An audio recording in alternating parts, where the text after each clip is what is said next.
was very famous for his wit and sense of humor. He was a court poet in the court of King Sri Krishna Deva. In the kingdom of Vijayanagaram, Tenali Rama had a huge mango garden. In his blackbird, Tenali Rama had to draw water from a deep well to water the trees. One evening, while watering his garden, Tenali Rama saw two thieves hiding in the possession near his house. Quickly, he got an idea.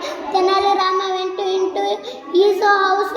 He shouted loudly to his wife Sarah, I heard that a gang of thieves have entered the city, so will keep all your valuable things in this box and drop it into the well. It will be safe there. The thieves heard that the conversation and become very happy. Then they waited patiently for Tenali Rama and his wife to put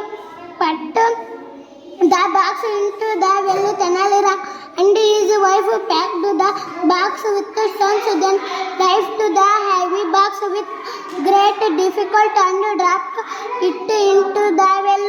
Then the clap entered the house and slept. After some time, the thieves rushed to the well. Throughout the night they draw the well. Throughout the night draw water from the well to get the treasure box out. Finally, they got the box. Then very extremely shocked and angry to see just some Tenali Rama's plan to make them flash. Then Tenali Rama came to come to the thieves and said, thank you friends for watering my plants. All throughout the night I went to reward both of you in the king's place for the service you have rendered me. The thieves ran away from there.